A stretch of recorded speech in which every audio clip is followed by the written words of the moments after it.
All right, welcome back to the Lead Word, part of the Vendetta Sports Podcast Network. Today is Wednesday, February 3rd.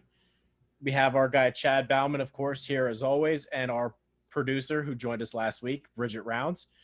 Chad, how are you? We a couple days away from the Super Bowl. I'm tired. I just woke up, ready to go back to sleep before I have work. I'm excited for the Super Bowl, though. That should be fun. Yeah, I'm looking forward to it.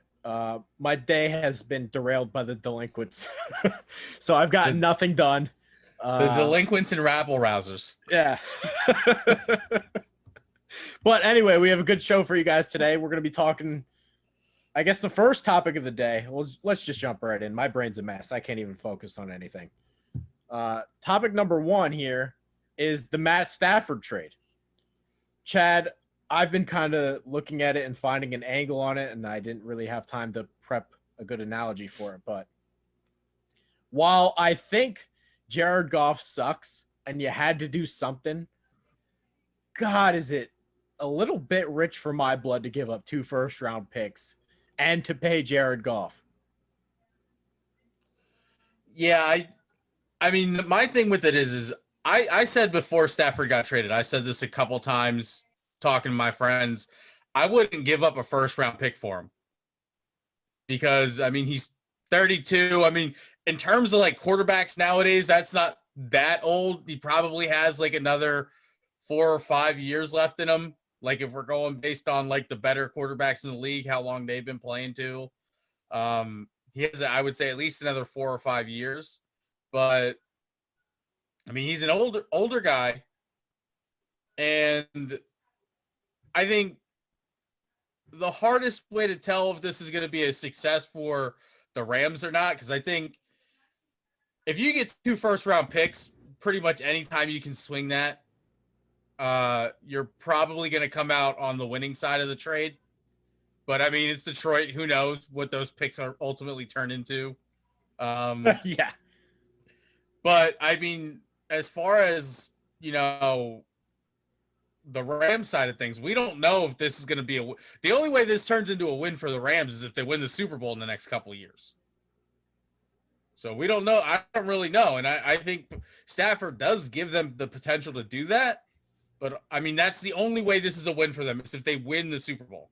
I think if you're the Rams, don't you only make this trade? Like, think about if you're the Rams GM, you're the Rams owner. You only make this trade if you believe Sean McVay is one of the 3 best coaches in the league and he's good enough to win you a Super Bowl. Like, forget about the quarterback part.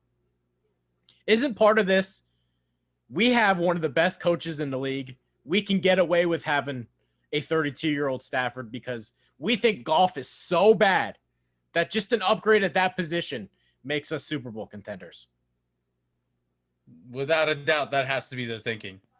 And to be fair, I think Matt Stafford is a lot better than Jared Goff. I agree.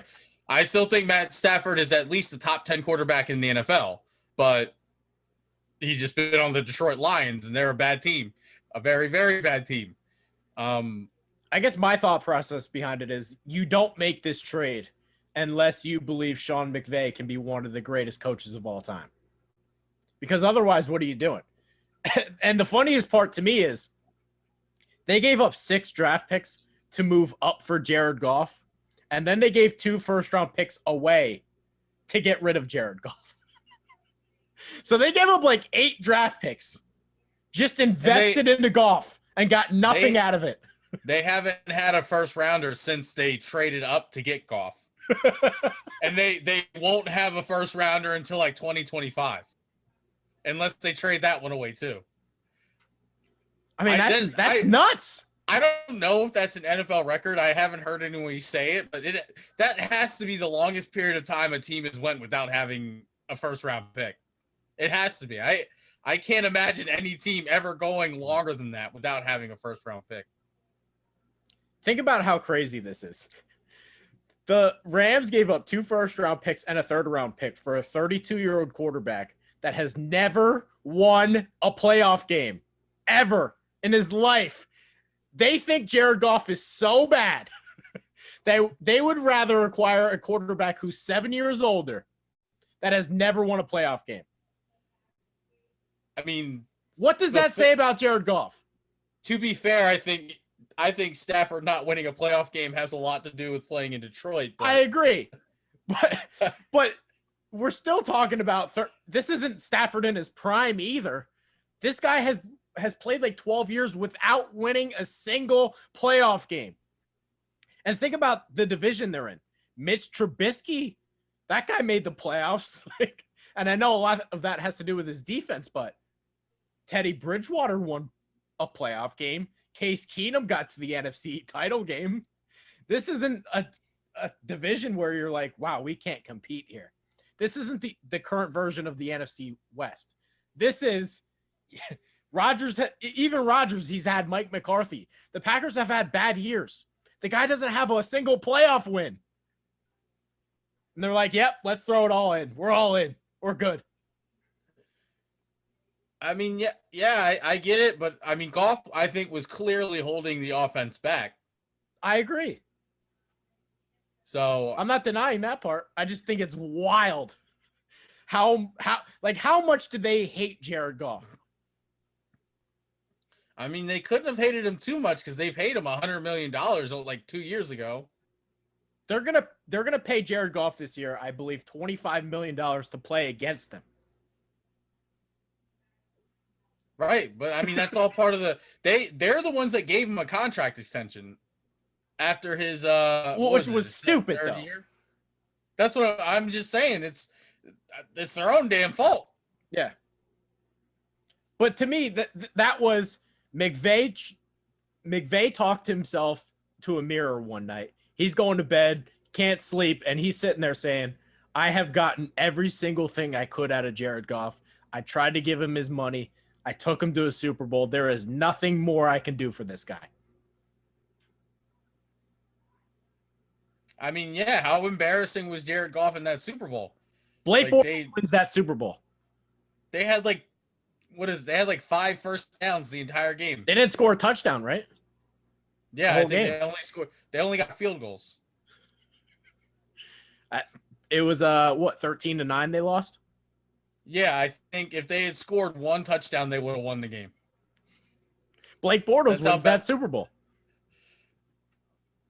I feel bad for Blake Bortles. Like he's kind of like turned into the punching bag. Yeah, right. Like Blake Bortles gets a first down there.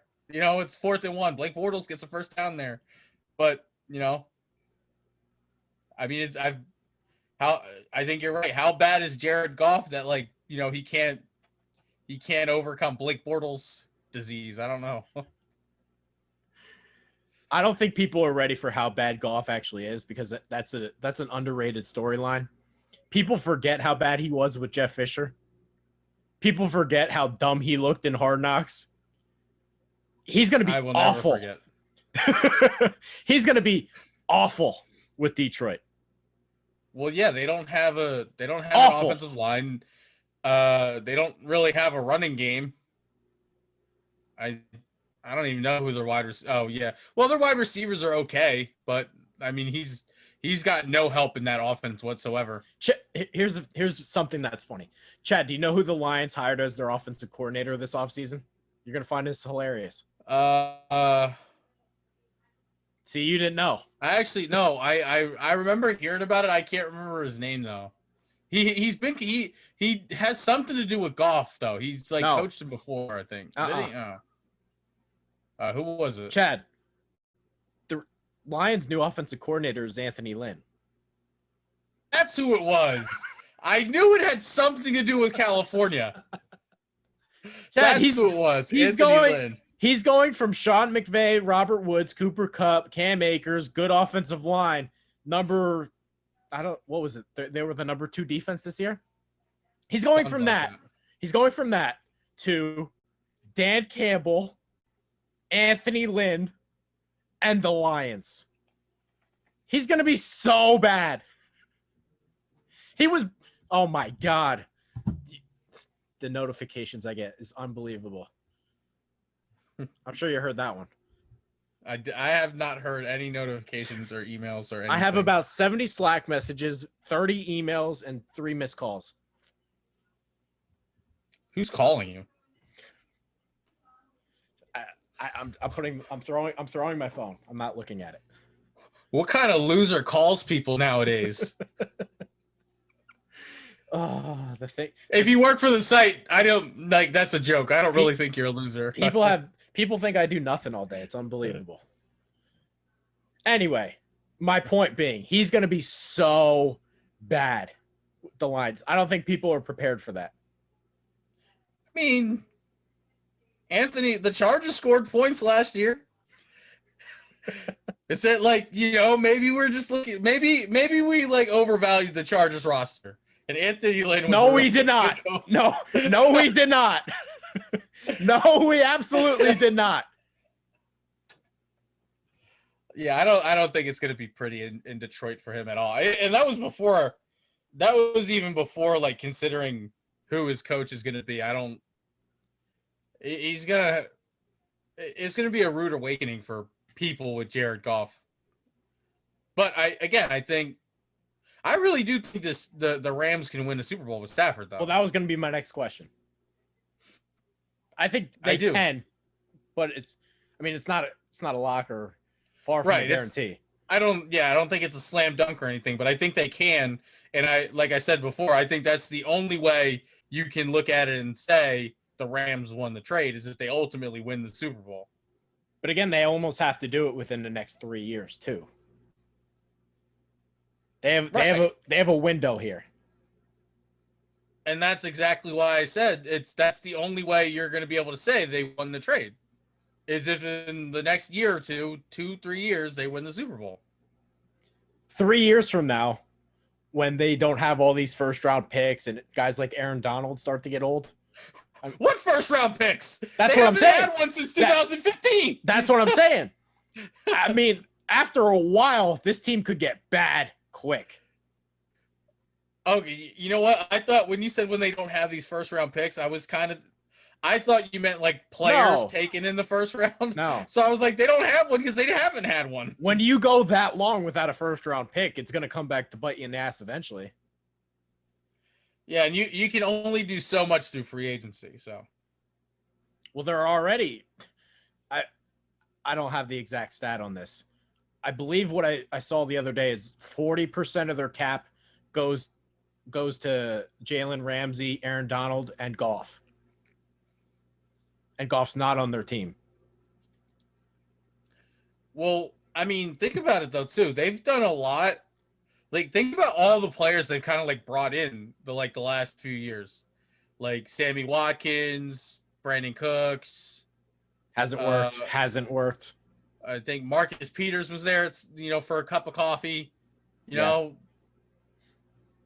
they brought in so many guys, and it's just like, have you ever played like the matching game where like you turn? Actually, you know what? I still think they're paying Todd Gurley right now. But I think that'll be over when the league year ends, though. No, I think next year they're still paying him.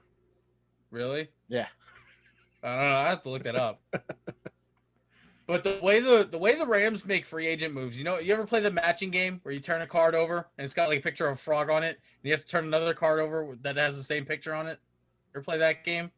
I believe I have. I have a great memory, so I feel like I'd be pretty good at that one. I feel like that's the Rams like off-season strategies. Just like they're just trial and error. Okay, we flip this card. Okay, there's the frog. Okay, we flip this card. Okay, that's the king. Put it back over. Okay, we flip this card. Oh, well, we got the frog. We got one that matches. We get to keep this one. And then they just start it over again. Just start flipping cards until they find something that sticks. Look at you with the analogies. I like it. I feel like you. I'm gonna start shaving my head. Do we have anything else to add? No, I think that pretty much says it all. Again, recap. Stafford needs to win a Super Bowl for this trade to be a slam dunk for the Rams. It's not guaranteed. I don't think it's any. I think it's possible, but it's not like a guarantee or anything like that. And Jared Goff is going to suck next year. All right, let's move on to the next topic. Of course, we have our guy Chad Bauman. Make sure to follow him. Low-footed, LALFWTED, myself, Trey Daubert, and our producer, Bridget Rounds, who does a great job of editing the show. Hey, you. Yeah, you. In case you hadn't heard, your favorite Renegade Sports Media Group has its own Patreon. Go to patreon.com/Vendetta Sports Media to support our efforts to continuously bring you sports, gaming, and other media coverage as only we can. We've got 4 different membership tiers. For $3 a month, we'll give you a simple thank you on our Patreon site.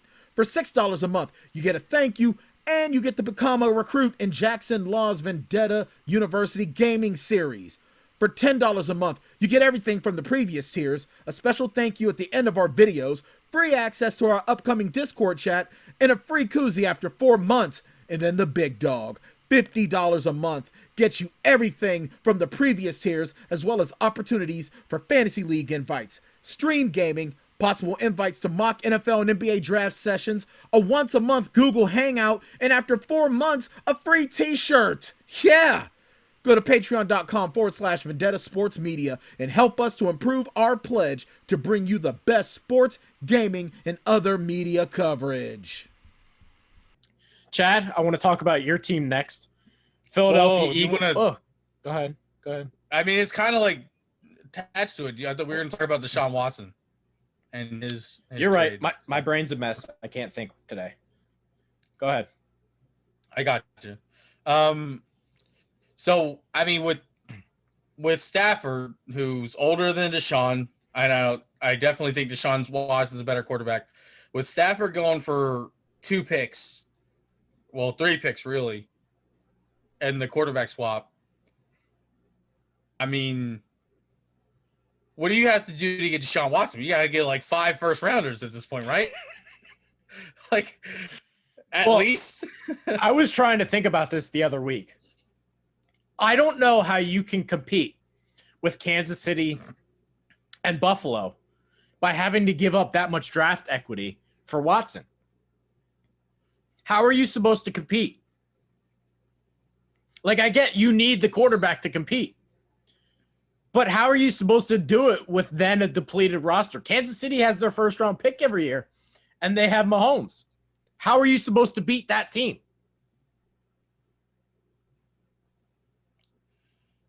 I mean, it's that's impossible. Hard to do. You have to kind of hope they miss on some picks. I mean, which they haven't really done, but how are you supposed to compete? You can't. You can't give up that much draft equity and go into every single draft with, well, we only have our 2nd and 3rd round picks, but the Chiefs, who have Mahomes, have all their picks. You can't win. You can't. How are you supposed to compete? You can't give up that much draft capital. I think it's funny that like one of the trade packages that like I've seen is like from the Raiders. You swap. That's my favorite one. You swap Carr, like 2 first-rounders, and you give up Darren Waller. That's my favorite one. Well, I think my thing with it is like all the Raiders fans are like, no, you can't give up Darren Waller. You can't give up Darren Waller. I would. I'm like, yeah, in a heartbeat. Like, why would Deshaun Watson's what, 25? Something like that? I think he's 24, 25? I think he's younger than that. Right. Darren Waller's a 27-year-old tight end. Why is that your like no go on the trade package? Why is he the one that's off limits? What I find so funny about that is you didn't draft Darren Waller. Darren Waller was a reject who was drafted by the Ravens and got cut because he kept like doing coke. That's why he's on your team. You didn't give up a 1st-round pick for Darren Waller. You signed him off the streets and he turned into a superstar. You're going to have to pay Darren Waller. You got 4 free years out of Waller for nothing. If that's what it takes to acquire a quarterback, you do it.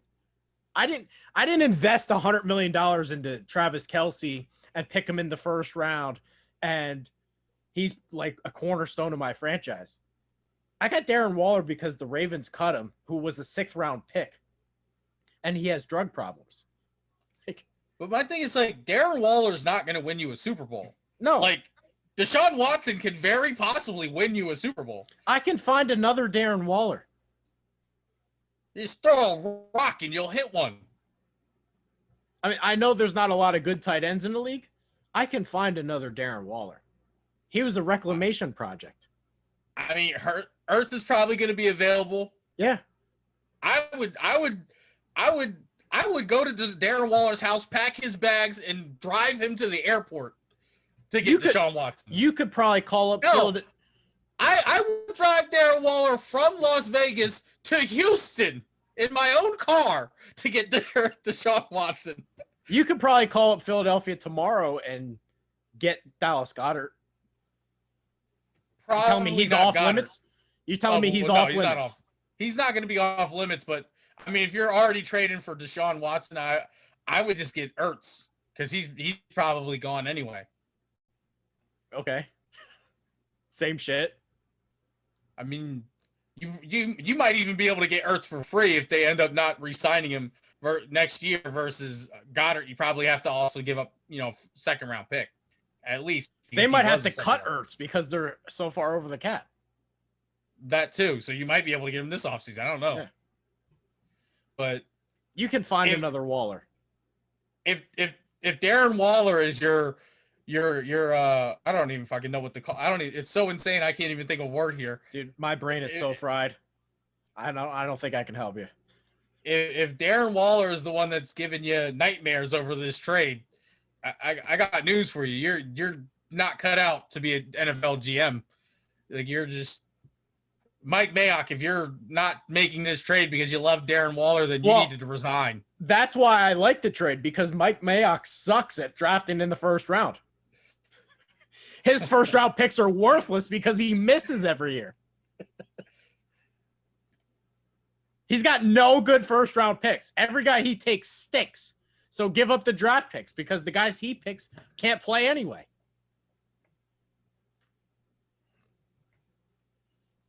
How do you not hear my email going off? I don't know. How do you hear it?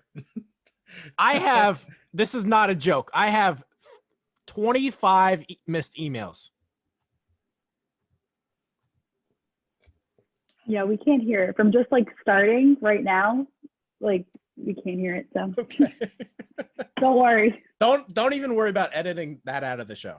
Just I feel like you're just imagining it, Trey. You're like it's all in your head. You have email PTSD. You're just sitting there, flashbacks every email. It's all in my head, just like the interns that can't log into their WordPress a week and a half in. It's all in my head. I'm just making up the problems. The other trade I like though is San Francisco. That's a team I feel like they are the one piece away. If you're the Jets, what's Watson gonna do for you? Well, I mean, we can talk about San Francisco, but I would like to say, I've heard people oh, the Eagles need to go all in to get Deshaun Watson. I'm like, why? They couldn't even afford him if they wanted to. Well, my thing is that no, because he's still on his rookie contract, isn't he? No, he's not. Or maybe he's not. Oh yeah, that's right. He restructured. He's gonna get. He's getting $40 million next year. I think he's still getting less than Wentz's. But my here's the point though. Here's the point. Either way, he got his money. I mean, even if you're able to make it work, whatever. You have a bad team already.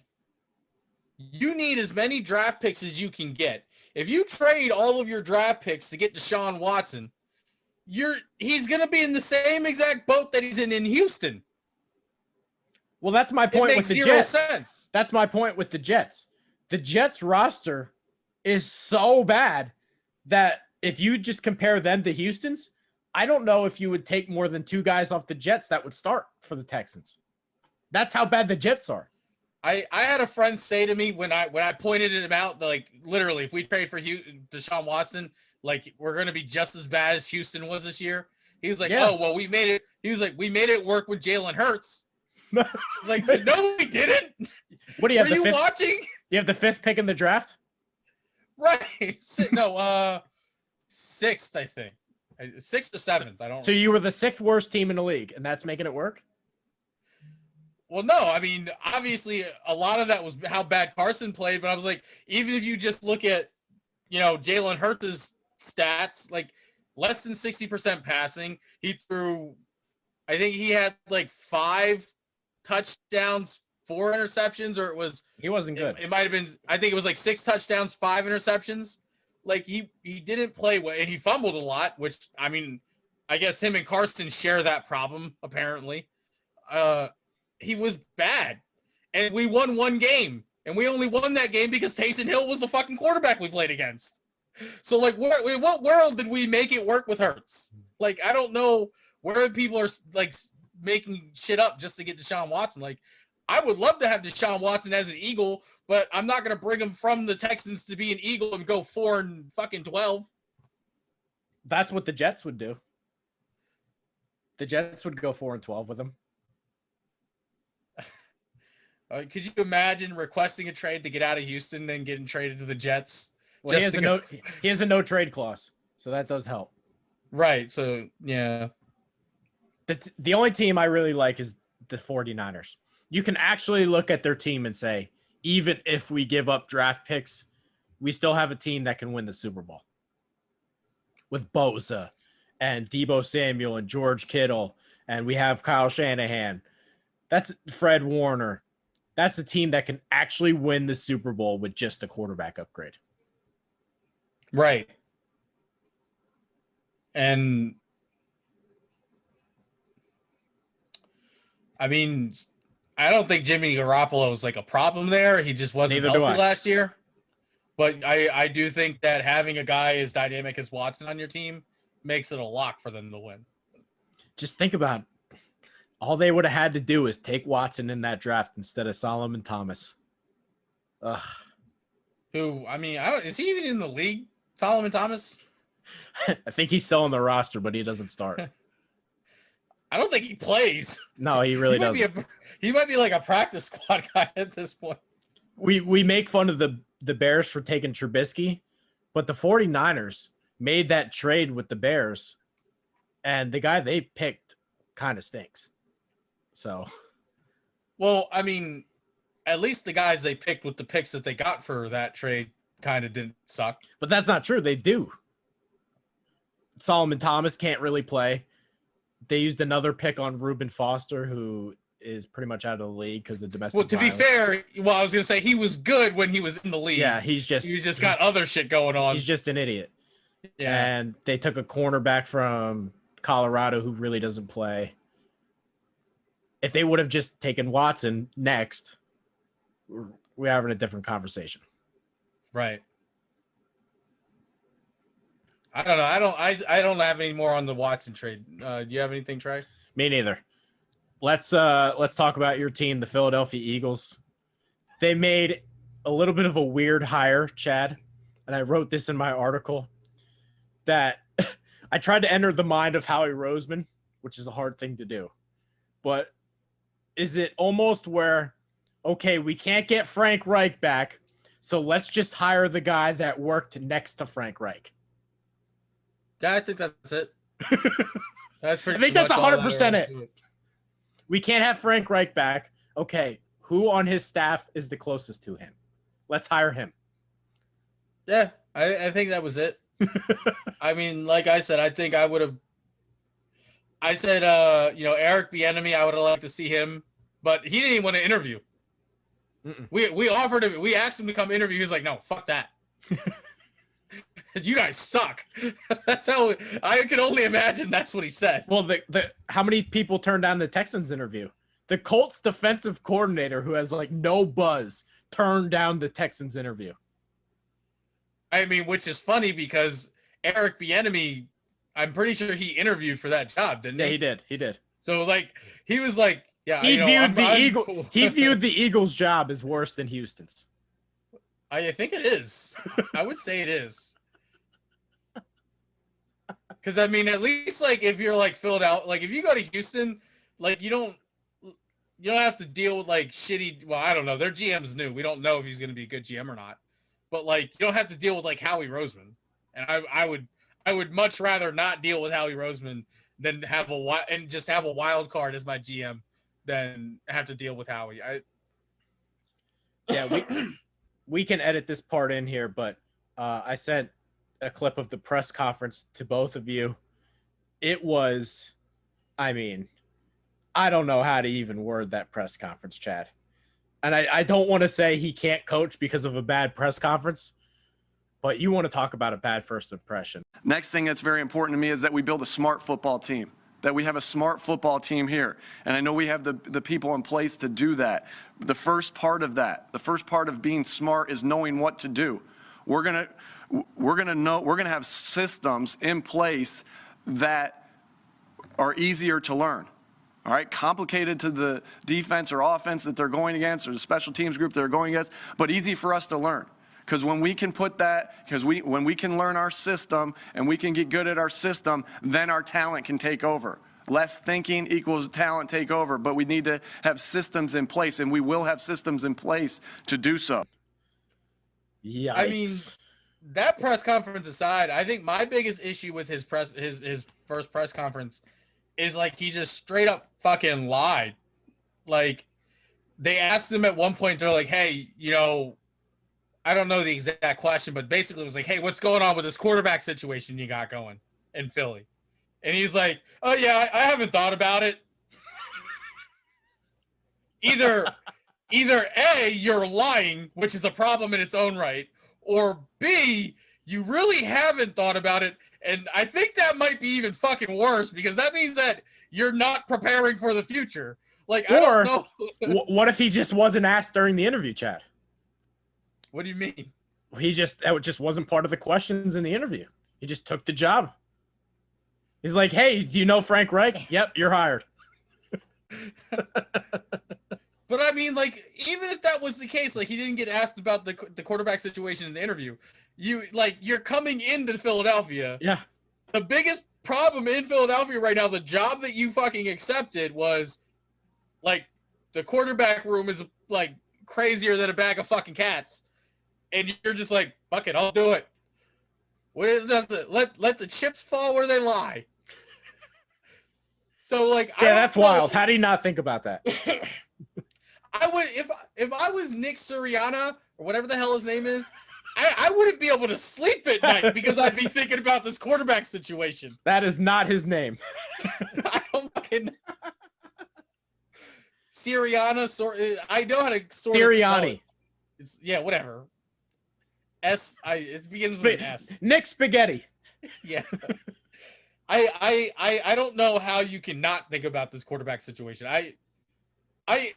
I'm not even I'm just a fan and I can't stop thinking about it.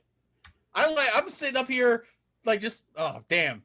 I wonder who's gonna play quarterback next year. You're telling me you're the head coach of the Philadelphia Eagles and you're just like, I think we could probably put Sudfeld in there. I don't know.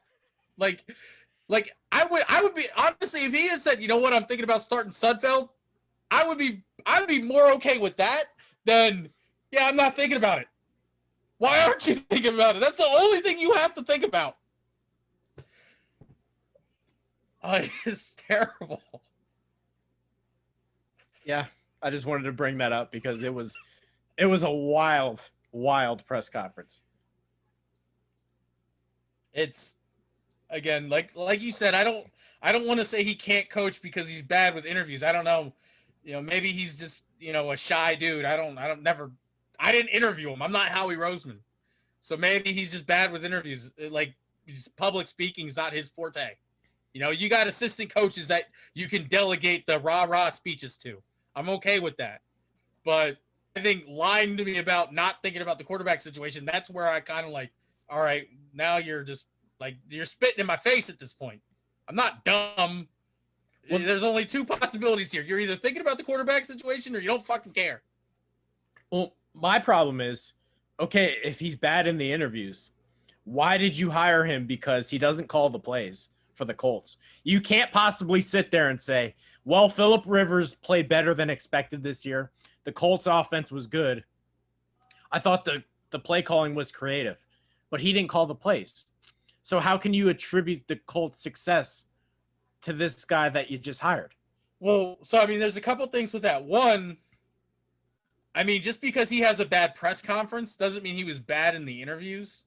Are we You know, sure? because I'm just saying, like, we don't know that because obviously we weren't in the interview room. Like, the interview, I would have to imagine it was just like either 1-on-1 or it was like maybe 2-on-1. Howie Roseman. But I Jeffrey think they Lurie. hired him after 5 minutes. They just said, "Do you know Frank Reich?" And he said, "Yeah." Well, okay, I'm not. that's Again, job. I'm not saying that's not the case. I'm just saying, like, I mean, we just don't know. You know, like maybe like going into an interview, it's just, you know, you got him, you got Howie Roseman's probably there, and you got maybe Jeffrey Lurie's on the Skype call or however they did it. Maybe I'll have to call Howie Roseman to see how he interviews people for the next batch of interns.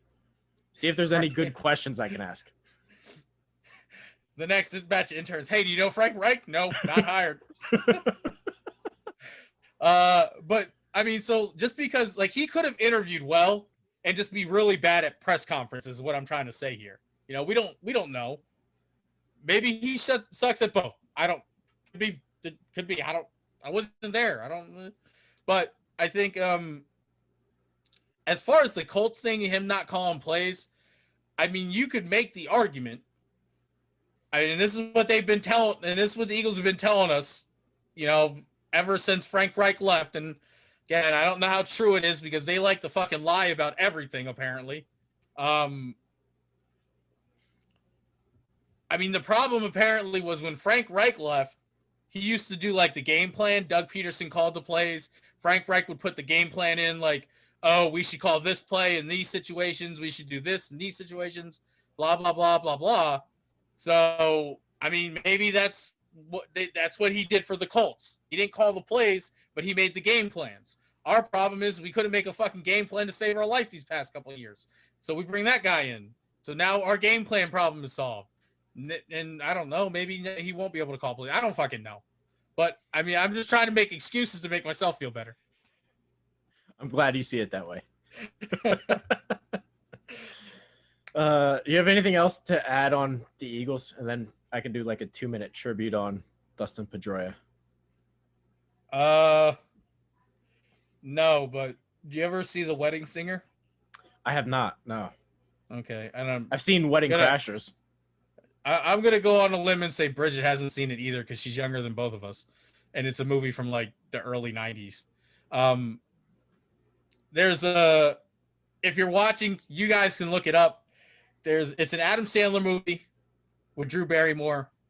It's a classic. I've seen the Adam Sandler Drew Barrymore one where she forgets dates. Yeah, she forgets everything. I saw that this is The Wedding Singer.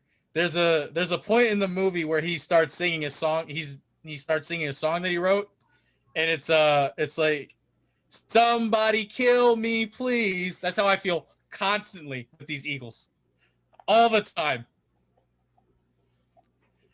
You can look it up. I don't know if that was necessary, Chad. I don't know if we had to bring that into it. They're hurting my heart. Duly noted. Okay. I know. I guess we can end the show with this, but if Bridget wants to add anything, she can because she is from the Boston area. But it was a sad day yesterday to see Dustin Pedroia retired. He's someone that I've resonated with in the past. Short, balding white guy who doesn't have all the talent in the world, but will work his ass off and get to where he needs to be. In college, he wasn't even the starter on his own college team. Ian Kinsler started over him, had to switch positions. Some 5'5" white guy gets called up by the Red Sox. He's just out here winning MVP awards, Gold Glove awards, leading his team to the World Series. Incredible leader. When he first got called up, he was like 1 for 39, couldn't hit the broadside of a barn. And Alex Cora just kept saying to Francona, keep playing this kid. He's going to be fine. He's got a lot of talent. He's going to be good. And they listened to him. And Pedroia just became, in my opinion, he is the epitome of Boston. People that overcome things, people that haven't necessarily been handed everything in their life, but they work for it. and they become successful, and they have that extra chip on their shoulder. So, in my opinion, Pedroia is one of the 4 most important Red Sox in my entire life. So it was a sad day to see him retire. Chad, I know you don't like baseball, but go ahead. I have no idea who he is. I was just gonna say he'll be missed. I definitely know that. Like, I went to the Red Sox games a lot growing up, so he was always a name that was talked about in my household. So he'll definitely be missed. So. The Laser Show. Rip the Laser Show. Can I just circle back to something here? I hate to beat a dead horse, but I would just like to. I've been on Twitter, and so you know how I said they requested an interview, but the Eagles requested an interview from Eric Bieniemy. Yeah, I threw my phone across the room. I'm not looking at my phone. I'm just saying. So I said that the Eagles requested an interview from Eric Bieniemy, and he turned it down. Yeah, apparently that was a lie. Andy Reid came out, I guess, today and said that there were no formal requests for an interview for Eric Bieniemy. So who said they asked to interview him? The organization did. They came out and they told reporters in a press conference, yeah, we asked him to come interview, but he turned us down. Andy Reid came out and he said that's not true. He said there were no formal requests from the Eagles for an interview. Where do the lies stop, Trey? Where do the lies stop? They don't, Chad. They're just out to get you. I think that's what it is. They have to be at this point. They just sit there in their office and they say, how can we make Chad Bauman miserable? I think that's what they do. They're A+, guys. It's working. All right, Chad. Do we have anything else to cover today? No. I'm just depressed. Yeah, I'm about 700 hours behind. I spent a good 8 hours just digging my car out of the snow. So day's going well. Day's going very well. Where do you have to go? You have to catch up on work. Why did you? I don't need to go. I don't need to go anywhere. I just wanted to go to the gym. Oh, okay. So you're slacking off in the gym, and you got interns that can't even log into WordPress. Okay, right. I see where your priorities lie. What? I can't work out for an hour? Is that such a crime, Chad? No, you can't, because who's making these posts if we can't get into WordPress? I got 0 posts done today because of these people. All right, Trey. Any closing thoughts? No. Anything else No. And you don't want to publicly chastise the rabble rousers on the show before we. No, I've done so enough on the other show. All right. Well, don't forget to check out our Patreon. No one has yet. Actually, before you begin, just Bridget is not part of those conversations. So Bridget does a great job. Just so that's clear. Okay. Had me nervous there for a second. Bridget, can you log into WordPress? Tell us now. Bridget's job is to do the show, and she does a good job. So no complaints with Bridget. Let's just make that clear. Okay. Thank you. I was worried. All Go right, ahead, Chad. You can finish. Okay, so anyway, check us out on Patreon. We know you haven't, but we're still waiting on that. I think it's because the Fight the Vendetta Writer of Your Choice tier is still not on there yet. I think people are afraid to fight you. I don't know about that. I've got like one good punch in me, to be honest with you. I'm so out of shape. It's not even funny. So I might get lucky. I don't know. But if I miss, then I'm pretty much done for the rest of the fight. It depends. Is it Saturday night at 4 a.m. when you're 12 beers deep? No, it'd be even worse then. I know for a fact. I wrestled my brother once at it was like 7 a.m. I'd been drinking all night. I wrestled my brother and he absolutely wrecked me. So I know I'd be even worse then. Okay. Just checking. But anyway, again, just go to the Patreon, give us money. Like, I don't know how hard that is for you guys. We're just feel like I'm talking to myself every time I say it. Check us out on Twitter, Vendetta_media. You can check out Trey at Trey Aubert. I'm at Lilfooted. If you're watching this on YouTube, like the video, subscribe to the channel. You don't want to miss any of Jackson's videos ever. Like, because I mean he's really the only one that posts to YouTube at this point. But his videos are quality. Hey, we got podcasts that go on the YouTube channel all the time. Those count. Yeah, but we know everybody's really there for the Jackson stuff, so Okay. It's okay. I'm not gonna lie. I'm not gonna be an Eagles front office representative and lie to you like they would. What else? Is there anything else? I think I covered it all. Anyway, thanks for giving us a watch or a listen, and we'll see you next week.